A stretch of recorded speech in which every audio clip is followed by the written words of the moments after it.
It's Sunday, the 23rd of January, 2022, and in tonight's show, we are discussing the grinding of Millwall into submission as teams like Blackpool put one over yet another established championship side to move on to 36 points and to 12th in the league table. And I'm John Aspinall, this is the Seasiders podcast, match reaction show. Blackpool 1, Millwall 0. Well, it's already changed the world. A small town from the north of England with a great tradition.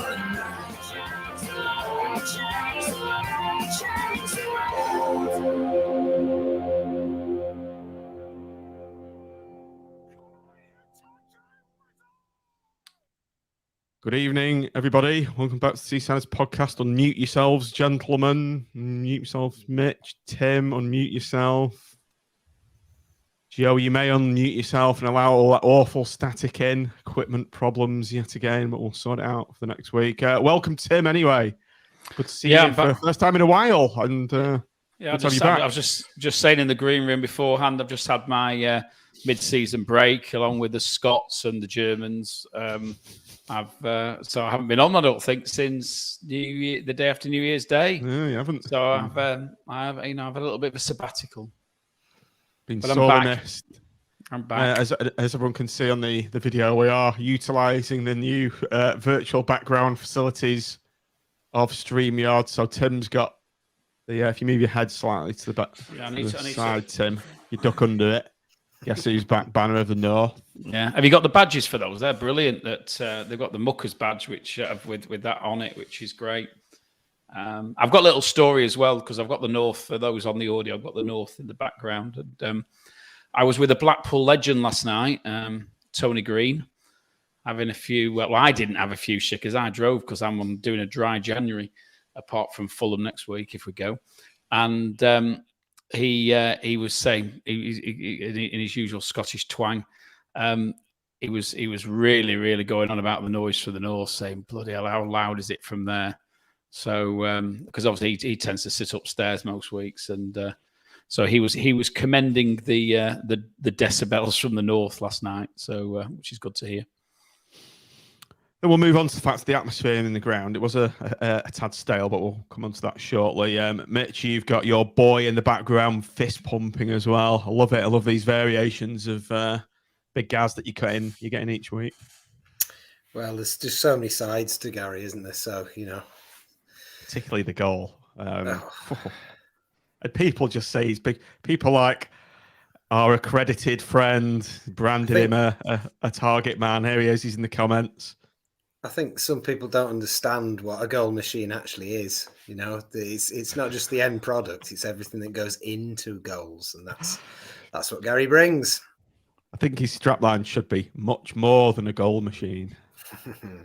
I've noticed actually with our accredited journalist that his questions of Critch this week, there's a bit of revisionism going on, isn't there? In that he's now talking about Gary's attributes and how much more than he brings to the team than a target man up front. So I'm wondering where he's plagiarising those questions from. He hasn't. I notice he hasn't referred to him as Gary Groin to Critch in any of his questions. So, Gary Groin strain, I think he termed him once on here. He did. He's eating a large slice of humble pie at the moment, anyway. There's a few of us going to have to do that, I think. And one of those is nodding his head. Our third panelist this evening, welcome, Joe. What would that be in reference to, do you think? To those that didn't listen to the preview show? Yeah, as you can see, I've got the green screen of the back of my living room, which is very lifelike. But humble pie indeed. I had to come on today because I've got a lot of apologising to do to a couple of players that I was ripping into on the preview show. So, we'll get to that later. But, not a classic performance by any means, but how many games have we played really well and got nothing this season? So, I think you, Joe, have actually said, haven't you? Joe, you've said in the past, I'm sick of these all-action displays. I just want a few boring 1-0s. You certainly got that yesterday. It wasn't a classic by any means, but this was the the team that lined up yesterday, and there was a lot of grinding of teeth, Tim, when this lineup got announced. Dan Grimshaw, Sterling, Ekpiteta, Keogh, Garbutt, Dougal, Connolly midfield, Josh Bowler, CJ was contentious, number 22, Shayne Lavery and Medine. So who are you with when this came out, and what was the general reaction when they saw the team sheet? Yeah, I've forgotten where I was now. I saw Sam in the Bloomfield club, by the way. Yeah, he did. He mentioned, and actually, I was fairly late setting off to go to the game because with my abstinence for January, so the going to the pub sort of defeats the objective of going there to a dark coke. So I was fairly late going, and I was with Elliot, and I think we were just some traffic lights when the team came up. So we came on the podcast patrons and had a look at it. And I listen, at cards on the table, I was a little bit disappointed. I after Sterling's performance at Hartlepool, I think most people thought that that Gabriel would get the shirt, and I was a little bit disappointed. I was most certainly disappointed he didn't. And you know, that midfield of Connolly and Dougal just doesn't really work for me. I think I didn't know whether he'd put Robson straight back in, but I felt we've got two very, very, as we know, we talked about this every podcast. Sorry to interrupt you in your flow, Tim. It wasn't even the bench, was he, Robson? Which is bizarre. More Casey, Gabriel, Stewart, Dale, and Yates and Beasley on the bench. So do continue. Yeah. So I did feel I was a little bit disappointed, but I perhaps wasn't too surprised to see Colin there. I was surprised to see CJ Hamilton in. I thought he wouldn't start, but obviously Critch wants to give him a run in the team, and as we're going to discuss, that perhaps was well justified in the end. So but they were the three that stood out to me as players who most certainly I couldn't understand Gabriel not getting the start ahead of Sterling. I'll be honest. That's probably the one I was most disappointed about. Mitch, come over to you then. Read the team sheet, which I showed you in a hurry at the Bloomfield club. You arrived late as well because of the traffic and all sorts with the M55 being shut. And I showed you the team sheet on my phone, and we were both a bit perturbed, weren't we? Particularly by the inclusion of Connolly in the midfield. Well, it didn't set the pulse racing, did it? And I mean, I know he's short of options, but there were two questions for me, which was one, well, we've already covered a little bit. Why bring Robson back when he's playing football at MK Dons? Why bring him back to not playing? And the second one that really surprised me was, given as we've just actually signed Dale, we've just paid a fee for him. I don't know exactly what that fee is, but why have we paid a fee for someone to sit on the bench? So I was surprised not to see. I was surprised to see CJ. I was maybe not surprised to see Connolly, but not particularly thrilled to see him. And of course, Gabriel. I think the whole ground would have questioned why Gabriel wasn't in there. It just seemed a bit I don't know, flat as a team selection, and I wasn't particularly excited for it. Stanley did not like the inclusion of Connolly either, did he, Joe? No, he was fuming. I mean, I posted up on Twitter. I saw the team at 2 as it was announced, waiting for my dad to arrive at the West Stand, and I just posted a picture of Will Smith crying, which said Fresh Prince of Despair. I couldn't work the team out at all. I couldn't understand how Gabriel wasn't getting a game when Sterling got absolutely ripped to pieces by David bloody Ferguson, of all people. Again, why recall Ethan Robson? I can understand not throwing Stewart straight back in with him coming back from injury, but I was just a bit perplexed that Ethan Robson got recalled and he plays a centre-back there instead.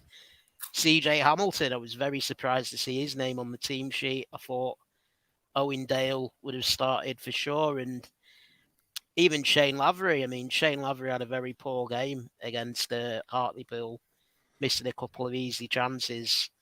I would have thought for the life of me that that Jerry would have got the nod, but yeah, I was not impressed, to put it mildly. And I don't know, maybe I should start taking a bit more of a leaf out of my flags book. I was just and about to trust say the that. manager. Yeah. Do we think now? Sorry, do we think now, guys, that Critchley seems to very much favouring the Medine Lavery partnership, doesn't he? And Yates seems to be becoming the bit part of the three. And I think he's kept faith with Lavery, because I think he probably thinks Lavery is going to score more goals than Yates will for us.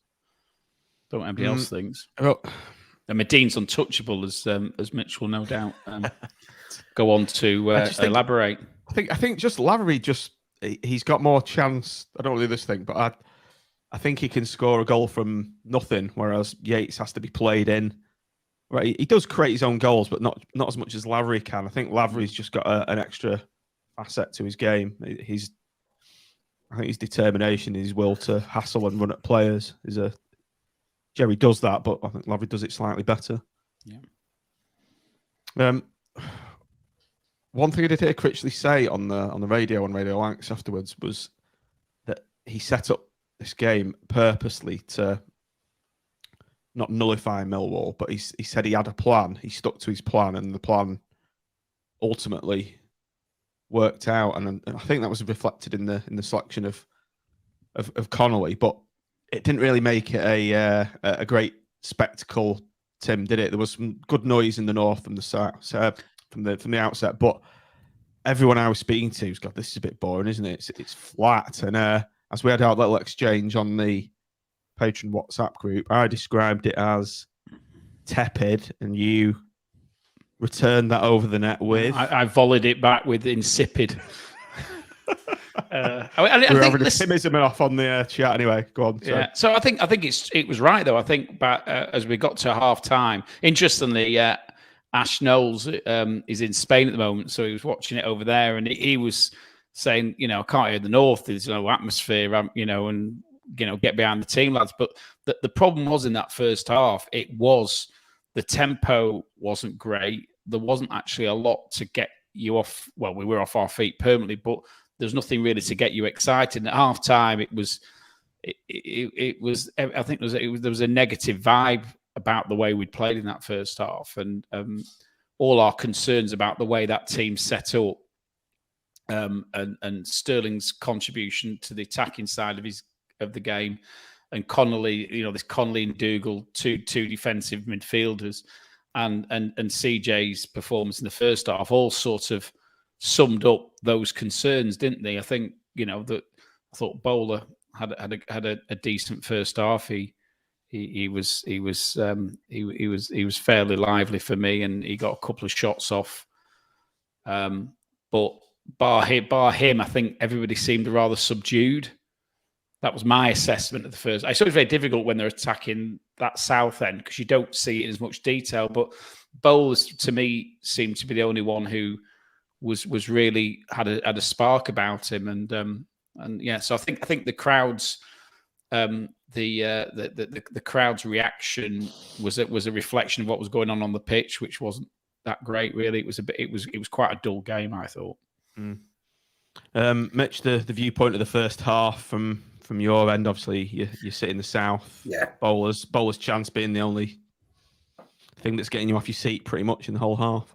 Well, there was the Bowler effort that got deflected. That was sort of a lucky save, actually. When I watched it back, it hit the keeper's legs, and about the only other thing I can remember was Lavery had a shot from an angle that the keeper parried quite well, and that was about it. But I mean, at our end, it was pretty much as Tim described it, and I think it also has to be said that Millwall were very, very conservative. They were clearly there to sit in and hit us on the break if they could. I think Millwall would have been perfectly happy to take a point from that game, and weren't going to adventure. They did very little. I think they had one shot on the turn that was a bit dicey in the first half, and maybe I think it was a mistake from Connolly that got tidied up. But that was about it at the other end. It was just a game that wasn't really happening. I felt odd at half time, actually. I didn't feel negative. I felt like I was depressed. Well, I just No, felt no, like I the was- game. Yeah, I it felt like it hadn't even started. Really, it Yeah. felt like sort of we'd got through the first half and we were no further on than when we kicked off. Really, and I didn't sort of think they'd played badly. It was just very.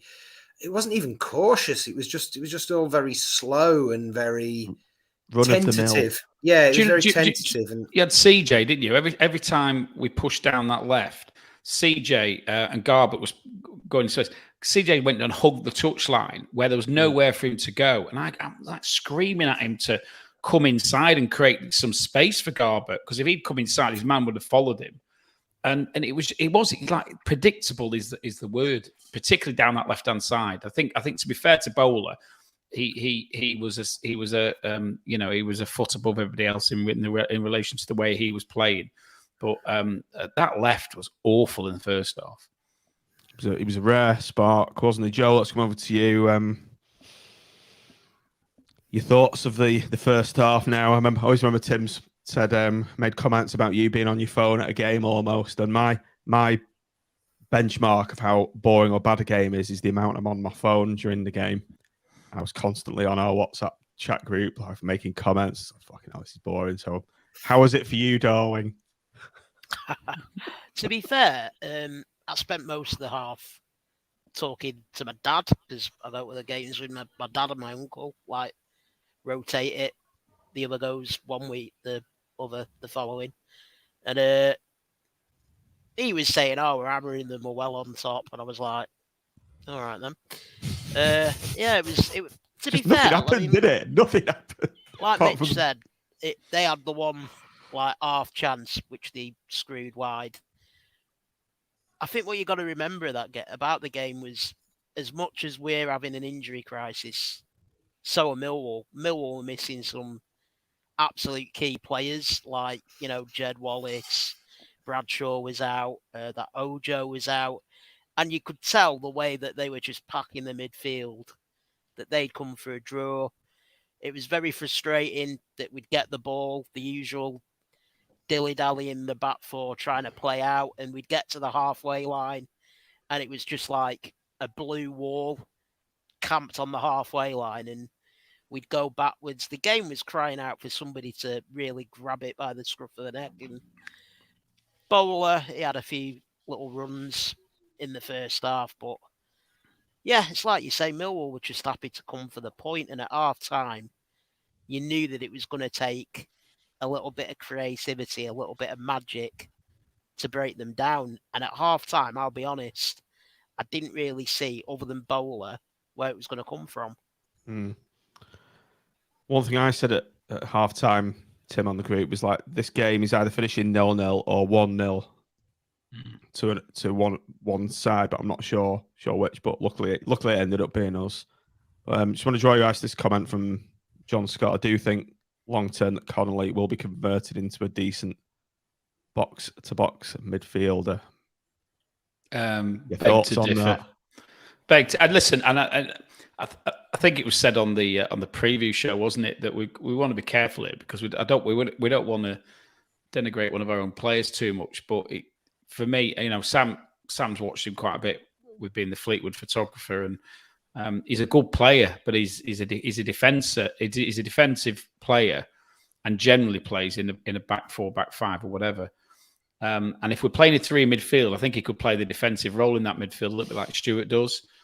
But I think in a two with Dougal, it's always going to be a problem, because Dougal naturally wants to play that defensive role as well, and so you're pushing Dougal. If he's going to do it, then you're going to push Dougal up, and I think there's a compromise. We're compromising all the way, and it's a reflection of how many players we've got out, and particularly how many midfield players we've got out and or let out on loan or whatever. And that's probably one of the reasons why we brought Robson back. Wasn't the greatest fan of Robson, but apparently he's been doing quite well for MK. And I believe we're going back in for Brannigan this week, and I think this is one where we maybe have to just push the boat out a little bit, maybe, because we haven't got the creativity in that midfield. Unless we can pull in the lone player, we're going to have this problem for the rest of the season. If we call it a problem, we're doing okay in the league, but we are, the midfield's compromised at all stages. And we've lost Wintle, and we need a replacement for him. End of. Wintle assisted for a Cardiff goal against Bristol City yesterday. Yesterday I noticed. Mitch, I think as Sean's just dropped a comment in there. He's mirrored what Tim's just said. Yeah. Defensive mid and a midfielder. Apart from that, he's a centre half, and it's kind of not Connolly's fault that he's been forced into play that situation. And for me, it's even more bizarre that you pull Robson back from MK Dons.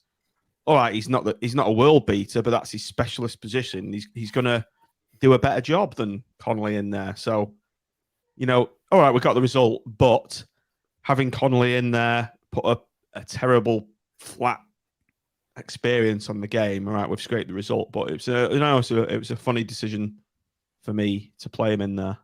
Well, I feel sorry for him in that respect. Yeah, it's a bit kind like of not his fault as well. Yeah, I mean, going back many a year, it's a bit like dear old Coady playing everywhere, but where he actually wanted to play, or more recently when Virtue had that perhaps not wonderful spell on the right wing, but just because there were basically no other right-footed players. And I remember reading on Twitter people sort of saying Virtue's a bag of shite and all this, and thinking, well, he's not a right winger in a million years. It's not his fault that he's knuckled down, gone, yeah, I'll play there, gone out, done his best, but he's not a right winger. And I feel a bit like that with Connolly. And I think everything Tim said covers it, really. I think so. I know we're jumping ahead, but later in the game, we really had a problem where having two central defensive midfielders and just invited pressure on us. They both sat deeper and deeper in the game, and I got quite frustrated with the fact that nobody would actually just put a foot on the ball and control the pace of the game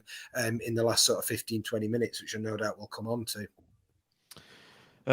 Just a quick one from Dylan McGill. Kev Stewart is easily our best midfielder. The problem is he's made of glass and simply cannot be trusted to give us 90 week in, week out. Joe, was this the game to just chuck him in for the last 20 minutes? Maybe if we were 2-0 up, we would have seen Kev Stewart in there. But is he the answer to this problem if we don't sign Brannigan?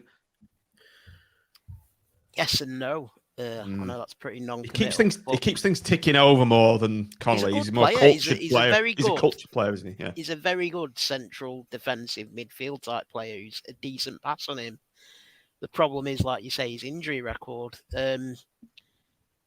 If he's confident, I think half of it's a confidence thing as well. If you're going out there playing at 50%, trying to be careful and not injure yourself, I know it may sound strange, you're more likely to actually go and injure yourself. I think a lot of it is a mental thing.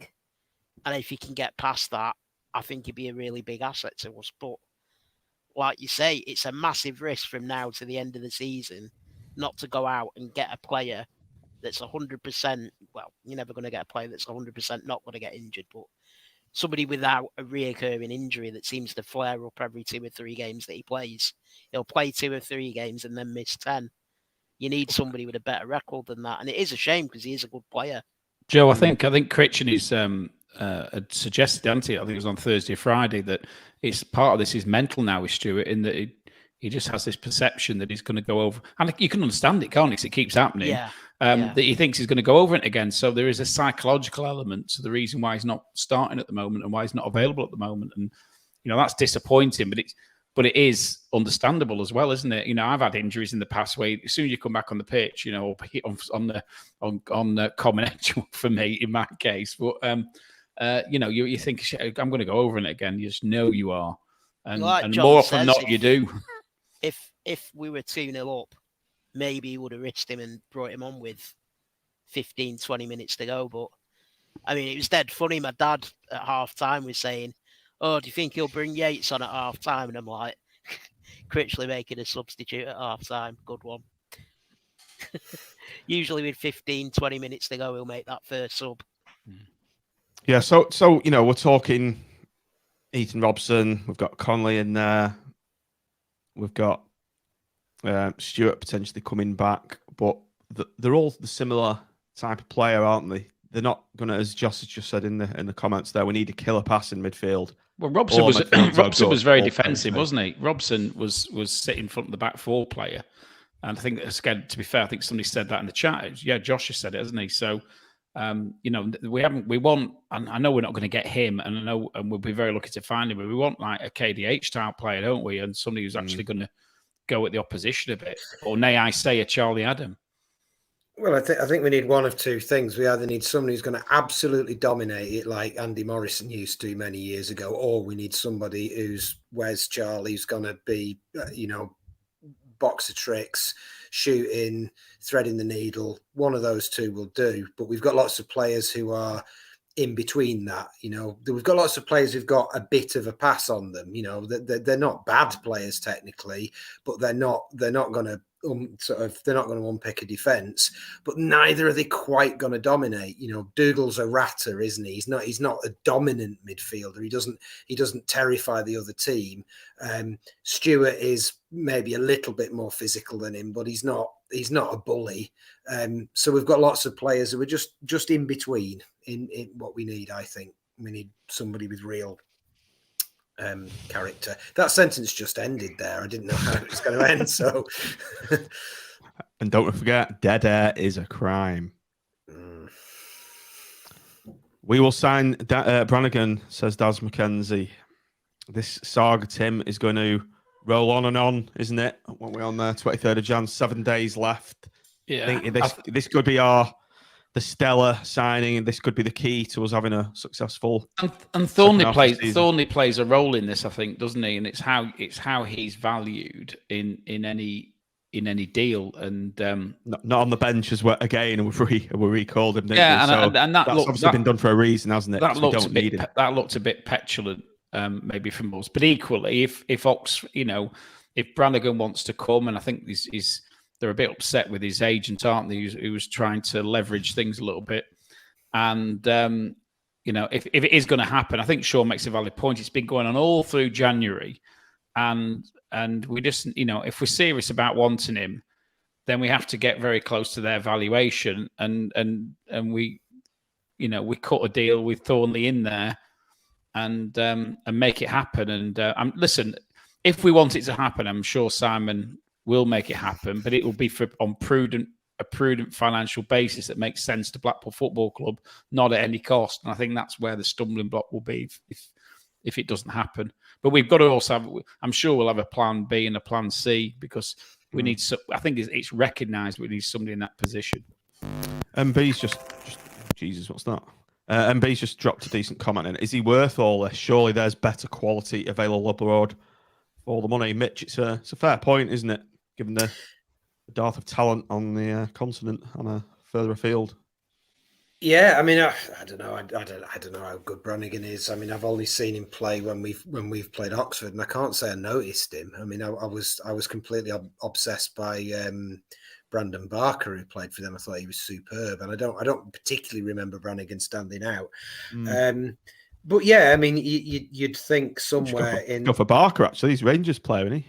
Did he go anywhere? Yeah, but he's a wide player, though, isn't he? So it's I suppose it doesn't really answer the question. But you'd think somewhere in the world there is either a sort of 20-year-old central midfielder with magic in his boots who needs to play real football, who we can get in on loan, or there's somebody somewhere in the world who's a creative sort, not being fully appreciated by a manager that wants to play more industrial football that we can get for a bargain.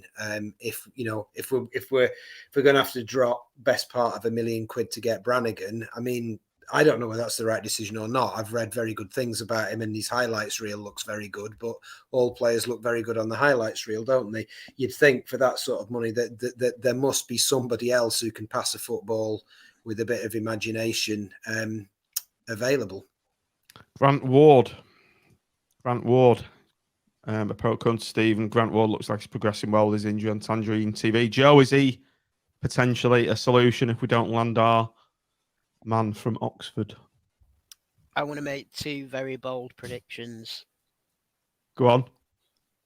Prediction number one, I think we'll sign Brannigan. If you look at the beginning of the season, we dillied and dallied and faffed about with Gabriel to the extent of virtually writing off our first few games of the season because we had no right back, and we got our man eventually. I think it'll go down to the wire, but I think Brannigan will sign. my second prediction is I think there'll be players in and out that we weren't expecting. And these are the players that we either sell or buy that completely come out of left field that never get mentioned. I think Kenny Dougal was one of them in last January. He just came out of nowhere. We weren't linked. He just appeared one day. I think there'll be a similar signing to that. And I wouldn't be surprised if a big player leaves before the end of this window. Well, last January we got Embleton in, and nobody even knew who he was, let alone expected that we were going to sign him, did we? It was Embleton, and there was only two last year. Sims, of course. Sims, yeah. Yeah. I think we'll get at least one player in that we've not been linked to, that nobody's heard of. And I think that one of our bigger players will leave and cause an absolute meltdown. Who are you talking about? I think I know who you're on about. Josh Bowler? No, I'm not saying anything. I just think that when you say one of our bigger players, you better not be referring to our quite tall number 14. I'm not saying who. I've just got a feeling. I have said it already. I think I've said it on I think my last pod I was on is that I think the player we're most at risk of losing is Pateta. Because people will be looking at him. Don't know who, people are looking at him. I've just got a him. feeling that we're going to lose one of our bigger players for a fee, so it won't be the end of the world. Maybe that's why Thornley's come back. Players come and go. We'll get somebody else in. Well, I think Grettison's looks like he's going, doesn't he? Well, it looks like Grettison and Mitchell, because neither are in the squad, and it was nothing to do with fitness. It was they both. I think it's some Polish team are after Grettison, and is it Hibernian that are after Dimmy? Yeah. Two people in the chat saying Yates. Well, Yates must be a bit cheesed off. He's not starting. Yeah, he must be. And yeah. they brought Beasley in as well. So, yeah. Well, something needs to happen, or it's a fate worse than death. It's going to be a very, very busy last week for us in the window, I feel. Now watch that and nothing happens whatsoever. Much as I love Pateta, he's a great defender, but if he went for 4 or 5 million, I wouldn't be too upset with that, to be honest, because that is the easiest position on the pitch to replace centre half, in my opinion. Yeah, and I think if Bowler went, I mean, lots of people are saying, "Oh, we need him; he's great and everything." If he's going for the money that's been talked, like 1.5, 2 million, for a player that you got nothing, to sell him for that money in 6 months is an absolutely fantastic piece of business. It's good business, but I wouldn't sell. There's no way I'd sell Bowler for that money. No chance. 5 million plus. After slagging him off about 6 or 7 weeks ago, I've just absolutely loved watching him play every time I've seen him. And I think for all the things we've just gone through, how we lack imagination, we lack creativity, we lack penetration, we're tentative, we're sort of sideways passing, bit of this, bit of that. Players. Bowler is the one player who is on the front foot instantly.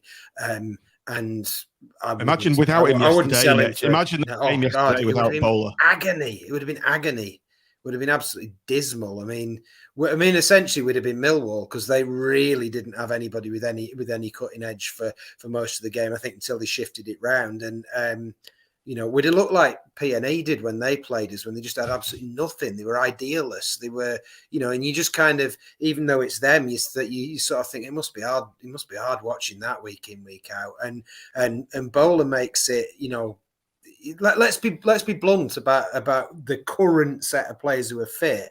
They're not getting your pulse racing. They're good lads. They try hard. They work their asses off. But there's not a lot of players there who are a box office. And Bowler makes it all sort of. He's the one bit of a spark we've got. And I'd be very, very cautious about selling him. There was that one example, and then I think it was quite a way before we scored, where he danced through about 3 of them down the right hand side. Yeah. It was like watching something like George Best or Messi at the best. Yeah. Because the way he was going through players, it's like they weren't there. He was just carving his own route through the defence, and it was exceptional to watch. It was worth the old adage. It's worth the entrance fee on its own. Just summed up that one run he did, it was incredible. I think without Bowler yesterday, that would have been like watching a Simon Grayson team. Me, Yeah. I did comment that to the guy next to me. Thankfully, Josh Bowler was playing and we did win. But let's get back on to the game then. Second half, 3 minutes in, and Lavery has continued his Hartlepool vein of form before he scored, and he's had a howler of a miss, hasn't he? Was it a header wide? And I was saying to the guy next to me, how has he missed that? And you can obviously tell me how bad a miss it was, being right behind it. Yeah, it was up there with the 3 or 4 stark examples of poor finishing that we saw at Hartlepool. It was, I don't know whether he just ended up just losing his compass, but he ended up put it wider from the near post than he was further out. You know, he was only about 3 yards out, and he put it 6-7 yards wide. It was quite an incredible angle he managed to get on it to actually put it wide, and it was a good little corner in actually from Garbett. I think it was from a corner, if I remember rightly, wasn't it? Yeah, and I think Garbett was. You could see Garbett. He didn't have a great. We'll go on to discuss him as well, but he didn't only get a great game. But that was a decent cross he'd put in, and it deserved better. And you start, when you see that, you start to think, you know, is it going to be one of those days again? But thankfully, it seemed to be the start of a vastly improved second half performance. So, Joe, Shayne Lavery's obviously not let that missed chance get to him. The goal came on 55 minutes. Brilliant work from Gary Medine in the build-up. A superlative bit of skill to slot in CJ down the left, and CJ does as he does best and fired on those afterburners. His ball to Lavery got to him more by luck, in my opinion. He kind of just bundled his way into the box, didn't he? And it luckily fell at Shayne Lavery's feet, but he still had a hell of a lot to do when the ball came to him. Yeah, he did well. Like you say, a player I criticised last week, Hamilton. Lovely run after some fine work from Gary Medine. Yeah, he's had a shot after beating his man. Keeper's saved it. It's fallen to Lavery. He's kind of got his side on to goal, like back to goal, side on to goal.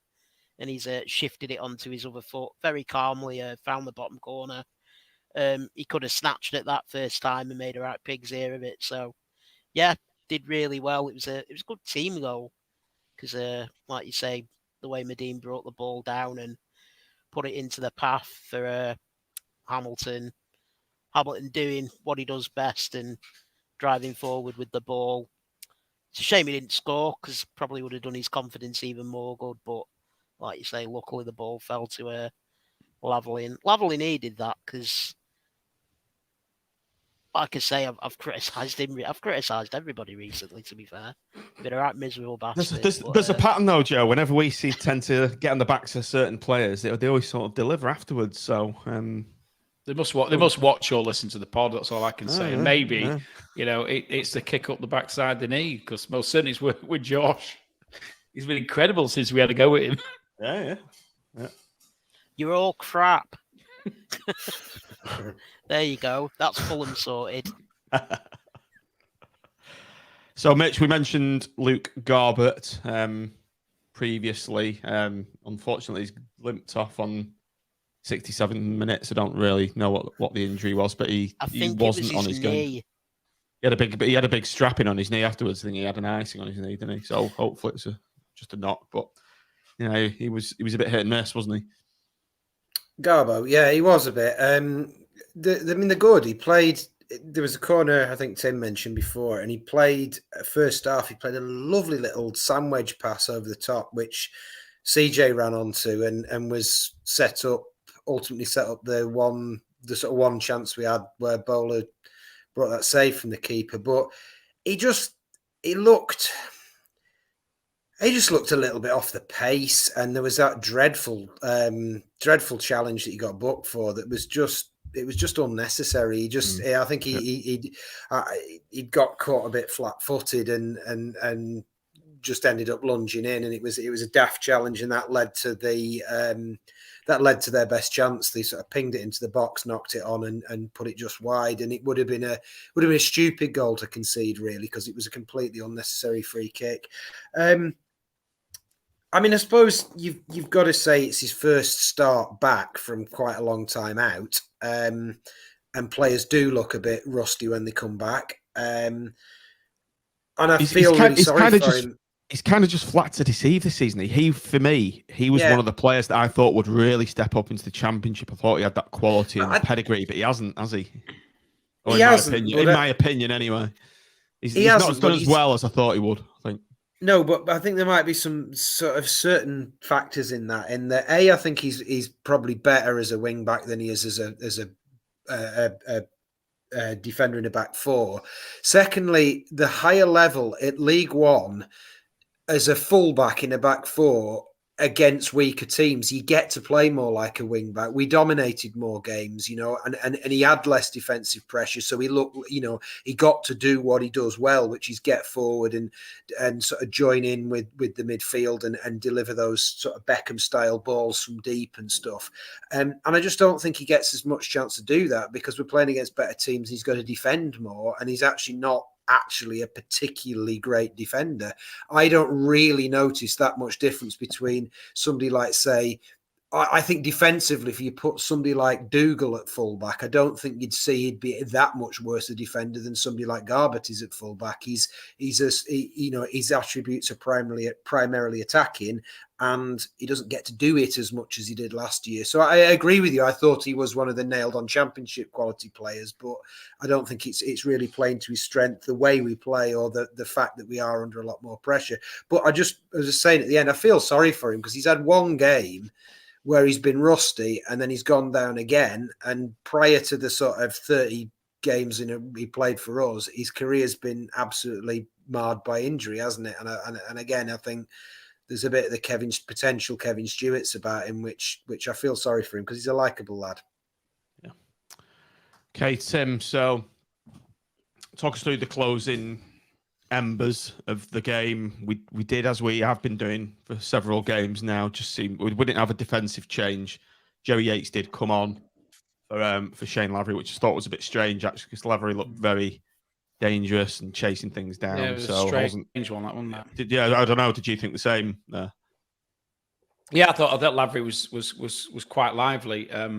I think there was that. I think a couple of things that stood out for me. I think Sterling for me looked more accomplished when he moved across to the left back than he looked more of a left back than a right back, and I thought he had a great last 20-25 minutes. And also, well, of course, we had Gabriel on as well. The other observation, there was that sublime move where the ball, I can't remember who put the ball in now, whether it was CJ and Lavery dummied it for the goal machine, who was very, very unlucky not to score. He was brilliant. He was deflected off one of the defenders. It was fantastic football to watch, and there was I think whilst I was a little bit nervous about the risk of them scoring, and we had to rely on another fantastic save from Grimshaw. Equally, I think they probably didn't put us under as much pressure as other teams have done in that similar scenario, where we've been only one to the good. So I wasn't quite as nervous as perhaps we would have been again the Blackburn and even the Hull games. But we really do need to, when we're on top like we were for so much that second half, we really do need to take that second goal because some of us are of an age where we could actually keel over and have that heart attack that they keep that the way we play seems to induce. So it was it should have been more comfortable, I think, really based on that second half performance. And but it was great to watch, and obviously the crowd reacted to it. There was a fantastic atmosphere in the second half. As subdued as it was in the first, it was buoyant and fantastic in the second half. And it's great when we are attacking. If you're in the north, at least, it's great when you're in the north and we're attacking and we're on top and we are doing the things that we've spoken about as well as we were doing them during that period. So it was great. I really enjoyed it. It made up for the very, very damp squib of the first half. Joe, your thoughts? in the final 5 minutes of the game? Were you worried when the board went up with 4 minutes on? You're muted. I was worried when we were dropping so deep that we were nearly in the travel lodge. Yeah, we seem to do it every bloody game. When it comes to the last 5-10 minutes, we seem to stop any kind of attacking intent, be as 1-0, 2-0 up, whatever. And we always seem to drop deep and just invite teams onto us. And I think we got lucky in the fact that Millwall were missing a lot of their key attacking options, and Grimshaw's pulled off a fine save towards the end of the game. Like you say, if we do that against Fulham, God help us. I mean, Grimshaw, like you've just mentioned, Joe, will come to Tim next. That save again, was it one where he's tipped? Was the one where he's tipped it around the post? And was there two? There was one where the attacker was right in front of him, and if he just saved it, it would have been a goal. But he tipped it away round and sort of almost like pushed it away from the danger area whilst pulling off a fantastic save. It was the fact that he didn't just tip it. It was the fact he got a full palm on it that really blew me away, because it was one of those. It was curling into the sort of side netting, like exactly where you'd want it. It was a superb stop again. And I think 3 weeks ago I got overexcited about him and said he's the best keeper I've seen since Neville Southall, which is probably a bit hyperbolic. But again, he reminds me of Southall because he's scruffy, but also because he can do absolutely nothing for 40 minutes and then pull off that stop, which was kind of as good a stop as you like to see. It was absolutely superb. But the final whistle has gone. We've won the game. I think communal sighs of relief as the referee blew his whistle. 3 points, and we are up to. Let me get my stats up. So we're up to 12th. 12th, 36 points. So it's going to take Tim a horrendous run of results for us to go down at this stage, and very important to get 2 wins on the bounce. Yeah, I think and we're above them down the road as well, aren't we? Which is, again, natural order is restored. They had they snuck ahead of us, didn't they? But the locomotive has been derailed. But yeah, I'll be bullish and say I think we're safe anyway. I think bearing in mind where we are now, and you've got, I think Barnsley have gone. I think looking very, very annoyed at you there, Tim. I've noticed a lot of people on Twitter and on forums and things basically doing the equivalent of standing up and shouting "Nothing can go wrong now" at the top of their voices. Actually, 78 again. Well, right. It's not quite singing "We're all going on a European tour" as we exited the Stadium of Light after finishing 8th Joe, in the Premier League. Actual words from my mouth were, Joe, we are never going down now. Very ill chosen. As long as we don't sign James Beattie in this window, along with Sergei Gornolenko. Well, listen, we're guaranteed another 3 points when we play Preston, aren't we? For one. So that's what we on now 36. See, I actually think 40 is going to do it this year.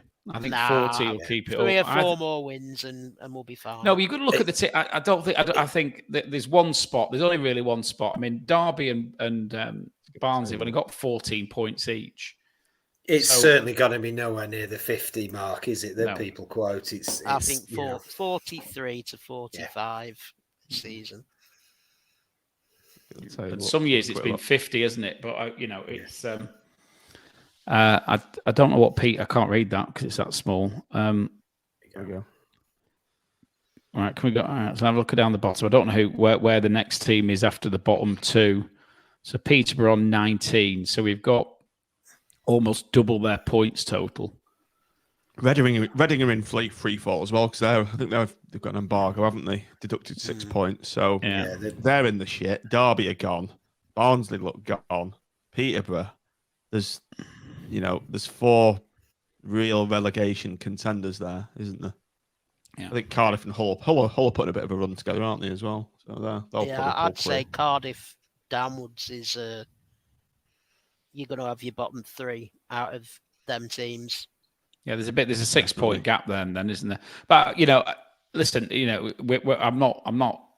All I'm really saying is that if you're looking at without the normal nervous Blackpool disposition, then you've got to say probably 2 more wins, maybe 3 definitely, but 2 and a couple of draws here and there, and that I think that does it this year. And it's unusual that it's such a low total, but nevertheless, I think that will do it this year. I think if we're being honest, we've come up at a very good time because I can't remember that many bad teams. Yeah, this poor. I mean, obviously you've got Fulham who are head and shoulders above everybody, and yeah, Bournemouth and Blackburn have both had decent runs. I mean, QPR, I don't care what anybody says, we beat them. That was an absolute farce. That linesman decision. I just don't think it's that good a league. I just think. Well, Bournemouth are a bit rocky at the moment. I've got a mate they lost the who's Hull, Bournemouth fan who comes on here, Paul, comes on here, and he said, because they cost me my fixed odds for the second time this season, where I've gone on them, and Preston was the last time, and when to be fair, when Preston were further down the league, and Hull this time, and you think it's a nailed-on home win, and he just says I won't go anywhere near betting on us at the moment. And that's somebody who goes each week. So clearly there's a little bit of stuttering going on there, which might be quite good from our perspective because they're obviously here in 2 weeks, or just over 2 weeks at Blackpool, aren't they? So, I mean, you look at the Huddersfield. Huddersfield are in 6th. They've beaten us twice. Probably undeserved that away game if it wasn't for Jordan Gable getting sent off. Middlesbrough, we should have got a point there. As Joe said, QPR game, we won it, but we didn't. Coventry having a bit of a dip as well. Beat Blackburn, yeah. Beat Fulham. So if we'd have had a bit of luck going our way, we'd have been knocking on the door. Is a little late run, Blackpool style late run, too much to ask for sneaking to play? Yes, far too much. If we didn't have all these injuries, maybe, but we do. I think if we brought 3 fantastic players in, maybe, but I just don't see it. Not at the moment. I just don't. Dare to dream, though. This is Blackpool we're talking about. But next season's going to be. If we say we're going to do it, we're not. Look at our goal difference, John. -4. Next season we'll be playing Everton and Newcastle, so it's not all bad. Yeah, that would be great if those. Burnley are coming down as well, so that's another derby. We're going to coming up. Yeah, playoff kings though. I look forward to having another season in the Championship. I think somebody posted on up the mighty pool that this time last year we were 15th in League One. So, I think it's pretty good progress in the state of the year. As Sean's just said, when we beat Fulham, you'll turn. Hey John, it might be worth a Sheffield United style bet, that one. I think the odds might be similar. At the end of the day, I always say this: it's 11 men against 11 men. Anything can happen on the day. Who knows? Right, let's move on to man of the match. We did run a poll on our Twitter page.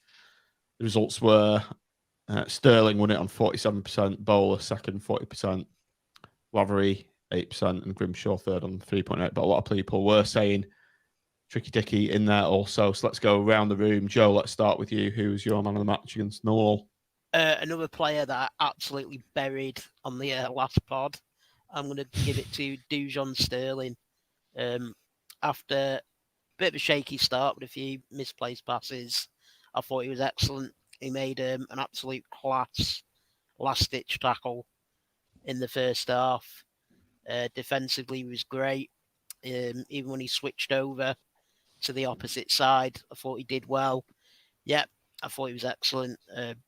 Very, very good performance. And I'm very happy to eat humble pie. A lot of people agreeing with you with the comments there. Sean's just said Dujon. Stephen C has also said it. Mitch, over to you. Your man of the match. Millwall. Yeah, for me, I thought Keogh was absolutely outstanding. I thought it was possibly his best game he's played for us.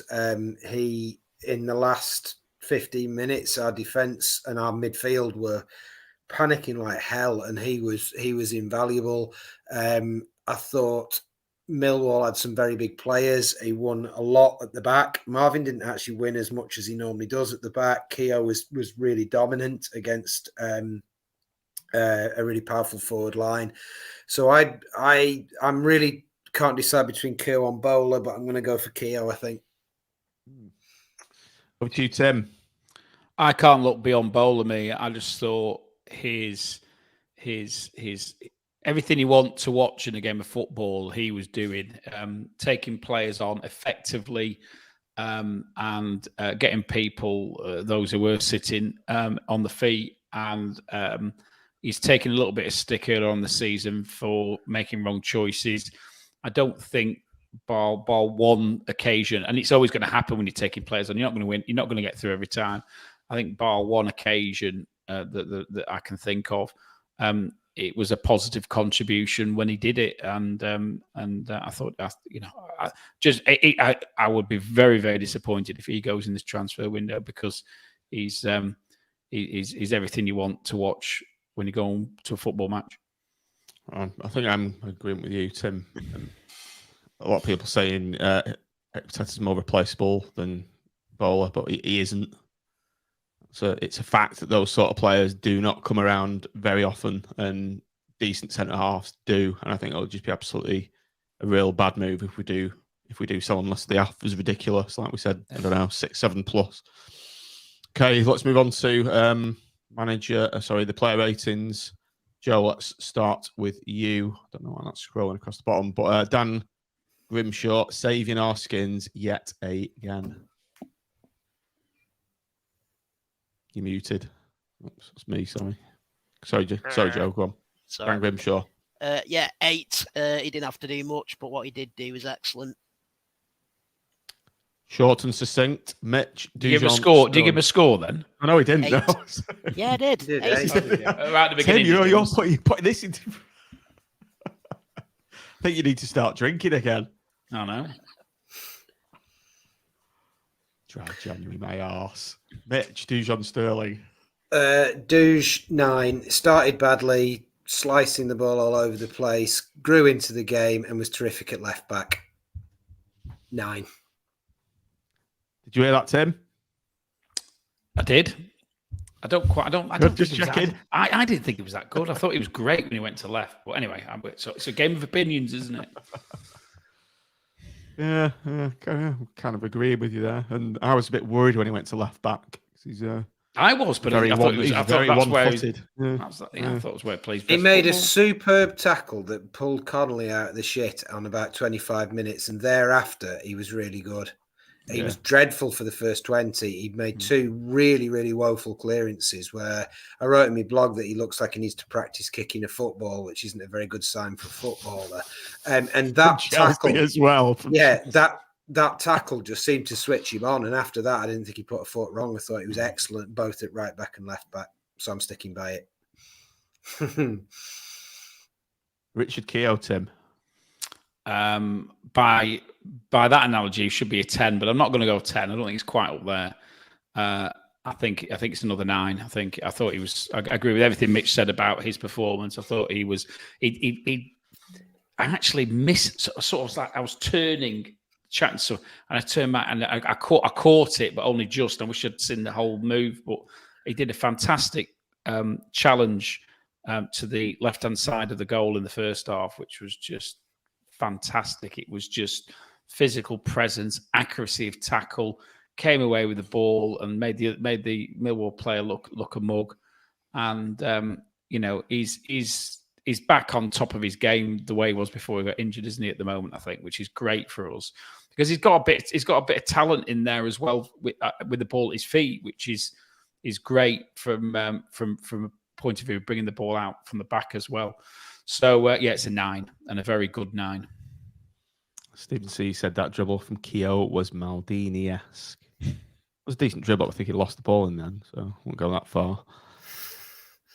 Joe, so there's a few people there saying I should have gone 10, but I think 9's right.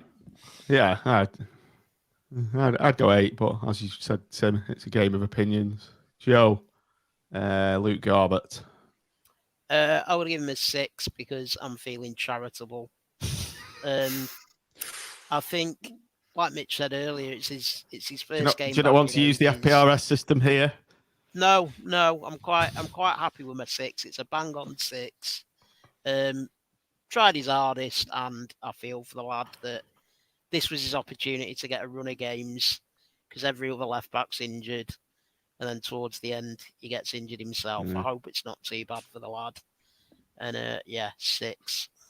So ever since he's lost the Alice band and got his hair cut, Samson. Mitch, you are on to do Kenny Dougal. Kenny Dougal. He did okay. We've missed Big Marv. Sorry, we have Big Marv. Do you want me? I'll do Big Marv. Yeah, do Marv. Yeah, sorry. Yeah. I don't really remember Big Marv doing very much, good or bad, to be honest. So I'll go with an 8. I genuinely don't really remember him doing anything particular. Bad, nothing amazing. Yeah, go with an 8. Sorry, viewers. Where is Marv? Sean has just said. There he is. Don't want to lose our accreditation. Number 1 premiere podcast on the 8 p.m. slot on a Sunday. We don't want to lose the coveted title of better than Songs of Praise, do we? Anyway, Songs of Praise Slayers, we are, aren't we?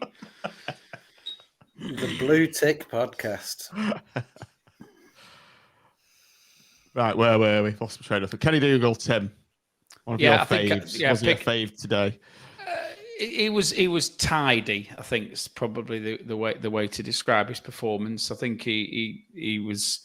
I think he had one decent attacking involvement down on the right hand side in the second half, which it's a good 3 ball.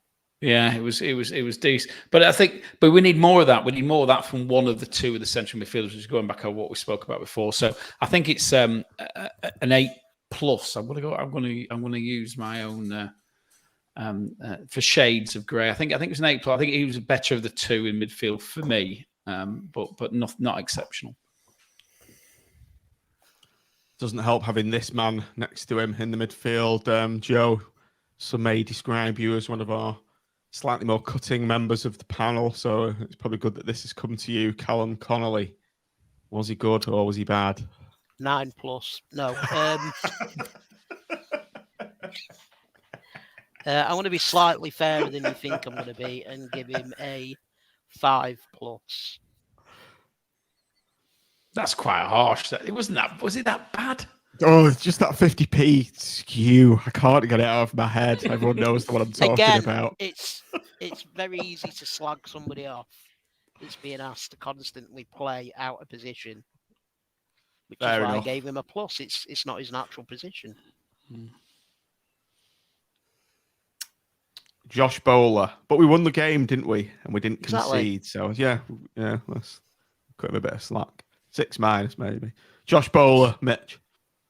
I'm going to contradict myself with my Man of the Match award. I gave Keogh a 9, I think. But I'm actually going to give Bowler a 9+ because I thought he was sensational to watch. That and Tim described that dribble before. That was the best thing I've seen in about, I don't know, the last 8 matches or something. I just loved watching him play yesterday.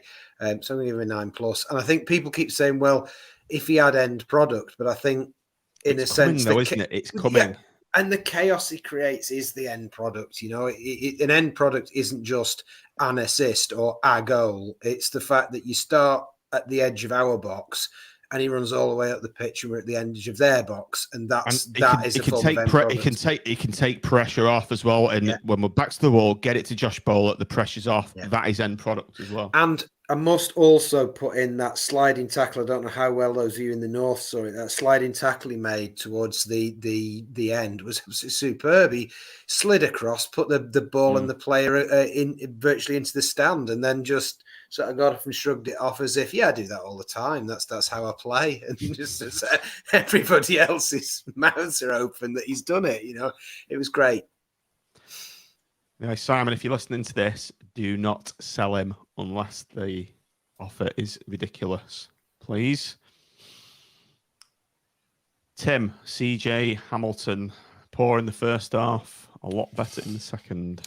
Yeah, and I think that's great for him, isn't it? You know, we've all been questioning whether he's got the wherewithal to step up to play Championship football, and I think he showed some decent glimpses in the second half that maybe, albeit maybe as an impact sub, I don't know, that he's got the ability to have an impact on the game. I think if we've got our full team available, if we've got Keshi back, for instance, then is he going to start ahead of Keshi? No, he isn't. But I think his second half contribution was what we would want from him, and he's got to be commended for that. Balancing first and second half, it's a 7 from me, because it was a 5 in the first half, and I think he probably was an 8 plus in the second. Yeah, I like your logic there, Tim. Very good. Should have been an accountant. I know I won't say anything about accountants. Give him a pound. Okay, over to Stanley to score. Shayne Lavery, goal scorer. Shayne Lavery won the game for us. Joe, Stan, what do you think? 7 plus. But 7 plus. Worked hard, a lot of running, good finish, neat, tidy finish. Hopefully, this will be the start of a run of goals for the lad, because he's back to his best, isn't he? Yeah, since his injury, he's been a little bit off it, and hopefully, this will be the start of a 20-game scoring run, propelling us to the playoffs. Yes, I like that sort of talk. Love it. He is our top scorer now, isn't he? He's got 7 or 8. Not hard, is it? On the FOT Mob squad. I'll let Mitch do. You've Gary Medine. Mitch, see us out. Nice. Stroke of luck. Well, I'm going to admit that at half time, I voiced the opinion that it may seem implausible that I should utter such words, but I voiced the opinion that Gary Medine wasn't playing very well. Heresy. Yeah, I know. And obviously, Crit showed that to him in the dressing room, and he booked his ideas up and went out. I think he was just keeping. It was tactical from him. He was just keeping his powder dry so that they'd start worrying about him, and he could bring out the brilliance in the second half, which he did play well second half. He was unlucky with that effort. It was actually a really nice finish, sort of from under his feet, that their defender magically turned wide, and that ball from him for that goal. We're talking about needing a creative player. Maybe we could just stick Medine in central midfield and just, like when Rooney went back as he got older and he ended up in central midfield, then he ended up playing the quarterback role. Maybe we should do that with Medine and just play him as a player, just get everybody else running around him and just give him the ball and watch him do magical things with it, because it was quite wonderful. It wasn't the best I've seen Medine play, but incredibly, he's listed on the stats as winning 10 aerial duels in that game, which is incredible, because he didn't actually get any mud on his kit. He didn't. He wasn't as dominant. He wasn't as dominant as I've seen him. No, he wasn't. I mean, to be fair, they were massive, and you can understand why we didn't win that many aerial duels. But, I don't think we actually. I don't recall us actually having 10 aerial duels in their last third or wherever. To be honest, I think we seem to go out. Understandably, with the size that we seem to go out to the wings a lot more, didn't we? Yeah, and both the forwards were really drifting wide, and yeah. So, in conclusion, Gary Medine, 8-. FOT Mob rating was 6.5 for Big Gaz, so we're obviously being more generous on it, but they're quite low, the ratings they give on that. He's only 31. Did you know that? I did know he was 31, yes. Oh, yeah, you obviously. I sounded like a stalker that didn't know I knew he was 31 and his birthday is.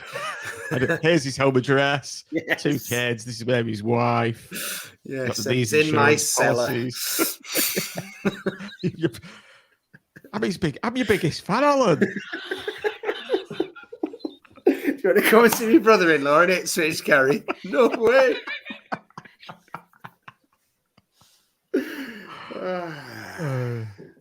Chester, who leads? Yeah, get out of it. No way, you're a mentalist. Manager rating, Tim. It was a bore fest. It wasn't for bowler. This would have been a Grayson-style bore fest. I'm going for 6+. I don't think it was. I think we. Yeah, like I say, and maybe his options are a bit limited at the moment, but I don't think it was a Critchley masterclass by any stretch of the imagination. And I think, we did come well in the second half, but that first half was so poor. A 6+. I'll give the plaudits when they're deserved. I think it was just a bang average performance against a very poor Millwall side overall. Can't argue with that, Joe. Can you?